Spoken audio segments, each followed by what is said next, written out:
Hello everyone, welcome back in Hindi class. Dear friends, आज हम सीखने वाले हैं क्षितिज ग्रंथ खंड से लिए गए पाठ मानवीय करुणा की दिव्य चमक के विषय में। पाठ के लेखक हैं सर्वेश्वर दयाल सक्सेना, जिनका जन्म 1927 में जिला बस्ती, उत्तर प्रदेश में हुआ। इनकी उच्च शिक्षा इलाहाबाद विश्वविद्यालय से हुई। अध्यापक, आकाशवाणी में सहायक प्रोड्यूसर, दिनमान में उप संपादक और पराग के संपादक रहे। ये बहुमुखी प्रतिभा के साहित्यकार थे। सन 1983 में इनका आकस्मिक निधन हो गया। सर्वेश्वर दयाल जी ने कुछ प्रमुख कार्य किए, जिनमें कविता संग्रह है काठ की घंटियां, कुआनो नदी, जंगल का दर्द और खूंटियों पर टंगे लोग। इन्होंने उपन्यास लिखा पागल कुत्तों का मसीहा, सोया हुआ जल, कहानी लड़ाई, नाटक बकरी। बाल साहित्य में इन्होंने लिखा भौं भौं खौं खौं, बबूता का जूता, लाख की नाक। लेख संग्रह हैं इनके चर्चे और चरखे। सर्वेश्वर दयाल सक्सेना जी ने इस पाठ को संस्मरण विधा में लिखा है। तो डियर फ्रेंड्स, समझ लेते हैं संस्मरण क्या होता है। स्मृति के आधार पर किसी विषय या व्यक्ति के संबंध में लिखित किसी लेख या ग्रंथ को संस्मरण कहते हैं। संस्मरण में लेखक अतीत की अनेक स्मृतियों में से कुछ रमणीय अनुभूतियों को अपनी कल्पना, भावना या व्यक्तित्व की विशेषताओं से युक्त कर प्रभावशाली ढंग से अभिव्यक्त करता है और उसी का वर्णन करता है। आइए समझते हैं कहानी का सार। प्रस्तुत पाठ में लेखक ने फादर बुल्के के जीवन का चित्रांकन किया है। फादर बुल्के का जन्म बेल्जियम के रेम्स चैपल में हुआ था। वे इंजीनियरिंग की पढ़ाई छोड़ने के बाद पादरी बनने की विधिवत शिक्षा लेते हैं। भारतीय संस्कृति के प्रभाव में आकर वे भारत आ गए। बुल्के के पिता एक व्यवसायी थे, एक भाई पादरी था तथा एक परिवार के साथ रहकर काम करने वाला था। एक बहन भी थी जिसने बहुत दिन बाद शादी की। माँ की उन्हें बहुत याद आती थी। उनकी चिट्ठियाँ अक्सर उनके पास आती रहती थीं। उन पत्रों को वे अपने मित्र रघुवंश को हमेशा दिखाते थे। भारत में उन्होंने जिसेट संघ में 2 साल तक पादरियों के बीच रहकर धर्माचार की शिक्षा प्राप्त की। 9-10 वर्ष दार्जिलिंग में रहकर अध्ययन कार्य किया। कोलकाता में रहते हुए बीए तथा इलाहाबाद से एमए की परीक्षाएं उत्तीर्ण की। हिंदी से उनका अत्यधिक लगाव रहा। उन्होंने प्रयाग विश्वविद्यालय के हिंदी विभाग से सन 1950 में शोध प्रबंध राम कथा उत्पत्ति और विकास लिखा। रांची में सेंट जेवियर्स कॉलेज के हिंदी तथा संस्कृत विभाग के विभागाध्यक्ष के रूप में उन्होंने काम किया। बुल्के ने मातरलिंग के प्रसिद्ध नाटक ब्लू वर्ड का रूपांतर नीला पंक्षी के नाम से किया। बाइबल का हिंदी अनुवाद किया तथा एक हिंदी अंग्रेजी कोर्स भी तैयार किया। वे भारत में रहते हुए 2-4 बार ही बेल्जियम गए। लेखक का परिचय बुल्के से इलाहाबाद में हुआ, जो कि दिल्ली आने पर भी बना रहा। लेखक उनके महान व्यक्तित्व से बहुत प्रभावित थे, जिससे उनके पारिवारिक संबंध बन गए। वे एक बार रिश्ता बनाते तो तोड़ते नहीं थे। उनकी चिंता हिंदी को राष्ट्रभाषा के रूप में देखने की थी। वे हिंदी भाषियों को ही हिंदी की उपेक्षा करने पर झुंझलाते और दुखी हो जाते। लेखक के पत्नी और बेटे की मृत्यु पर बुल्के द्वारा सांत्वना देती हुई पंक्ति ने लेखक को अनोखी शांति प्रदान की। फादर बुल्के की मृत्यु दिल्ली में जहरवाद से पीड़ित होकर हुई। जहरवाद एक प्रकार का जहरीला फोड़ा होता है, जिसे गैंग्रीन भी कहते हैं। अंतिम समय में उनकी दोनों हाथ की अंगुलियां सूज गई थीं। दिल्ली में रहकर भी लेखक को उनकी बीमारी और उपस्थिति का ज्ञान न होने से अफसोस हुआ।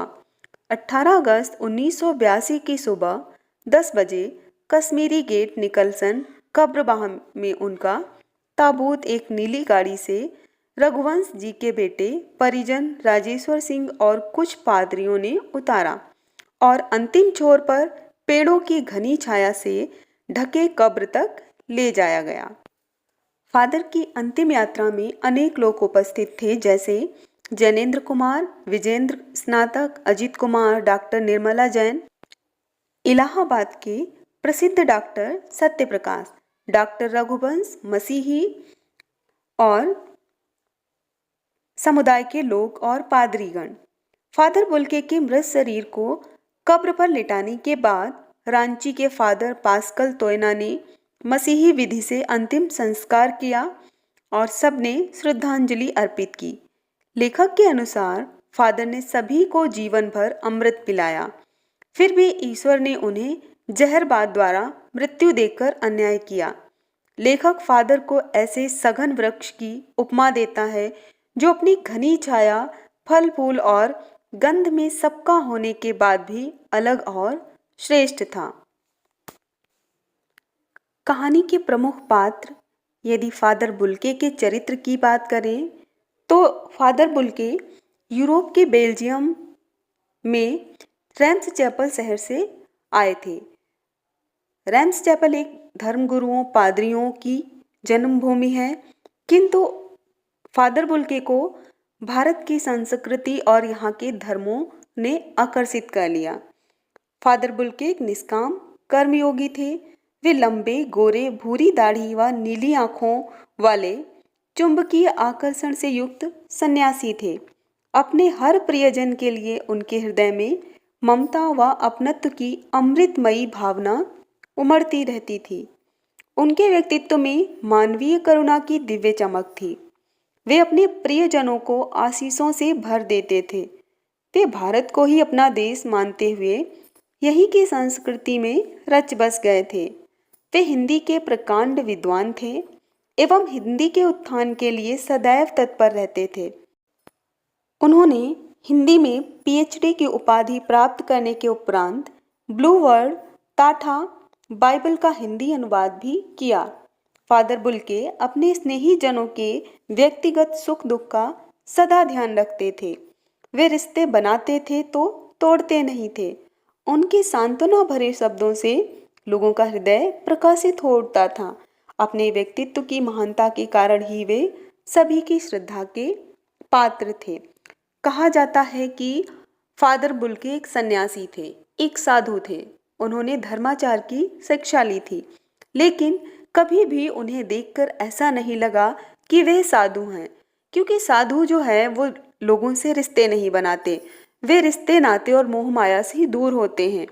लेकिन फादर कामिल बुल्के मानवीयता की भावना से भरे हुए थे।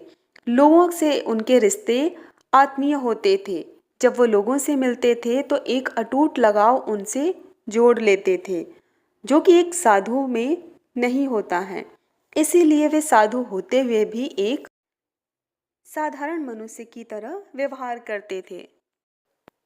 पाठ से संबंधित कुछ महत्वपूर्ण प्रश्नोत्तर। फादर और लेखक के पारस्परिक संबंधों का उल्लेख कीजिए। फादर और लेखक के बीच बहुत ही गहरे और आत्मीय संबंध थे। फादर जब भी दिल्ली आते लेखक से जरूर मिलते थे। लेखक की पत्नी और बेटे की मृत्यु पर भी फादर उनसे मिलने आए और उन्हें सांत्वना दी। इस तरह से लेखक और फादर के बीच आत्मीय और गहरे संबंध प्रतीत होते हैं। पाठ के आधार पर फादर के चरित्र की प्रमुख विशेषताएं। मानवीय करुणा की दिव्य चमक। पाठ के आधार पर फादर की निम्नलिखित विशेषताएं हैं। नंबर 1, फादर को भारत और हिंदी से असीम प्रेम था। नंबर 2, फादर सुख दुख में परिवार के सदस्यों की भांति सदैव खड़े रहते थे। नंबर 3, फादर अपने परिचितों एवं उनके परिवार वालों के साथ मधुर संबंध रखते थे। नंबर 4, फादर संकल्प के सन्यासी थे, मन के नहीं। यानी उन्होंने सन्यासी होने का संकल्प लिया था, किंतु उनका मन पूरी तरह से आम आदमी की तरह रिश्तों और नातों के प्रति लगाव रखता था। फादर जिससे जो संबंध बना लेते थे उसको वह अंत तक निभाते थे। नेक्स्ट क्वेश्चन, फादर बुल्के ने हिंदी उत्थान के लिए क्या क्या प्रयास किया? फादर बुल्के ने हिंदी उत्थान के लिए निम्नलिखित प्रयास किए थे।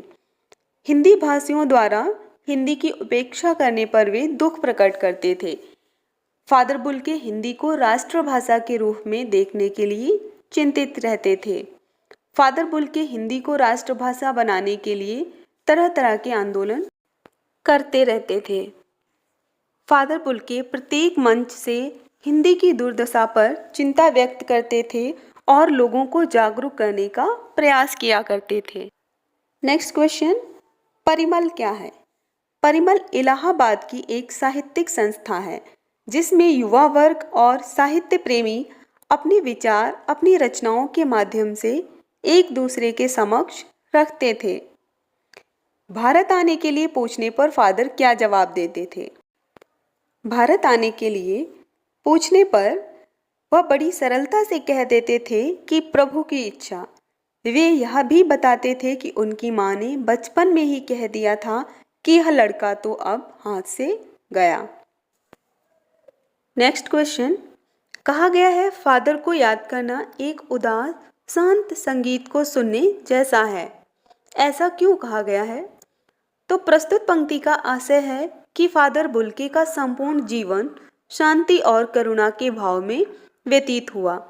जिस प्रकार करुणा और उदासी से भरा शांत संगीत प्रेम की वेदना को उजागर करने का माध्यम बनता है, उसी प्रकार फादर बुल्के दूसरों की उदासी का विरेचन करने वाले थे, अर्थात उसे हरने वाले थे, दूर करने वाले थे।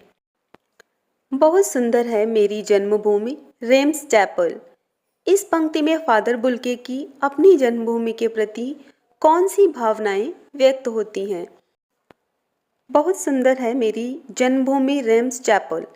इस पंक्ति में फादर बुल्के की अपनी जन्मभूमि के प्रति सम्मान, श्रद्धा, प्रेम और लगाव की भावनाएं झलकती हैं। सभी प्राणी अपनी जन्मभूमि को प्रेम करते हैं, उसी तरह मैं भी मानता हूँ मेरी जन्मभूमि सबसे सुंदर है। जहाँ मेरा जन्म हुआ है, जिस मिट्टी में लोट पोट कर बड़ा हुआ हूँ, जिस धरती के अन्न जल ने मुझे पुष्ट किया है, उस जन्मभूमि को मैं कैसे भूल सकता हूँ?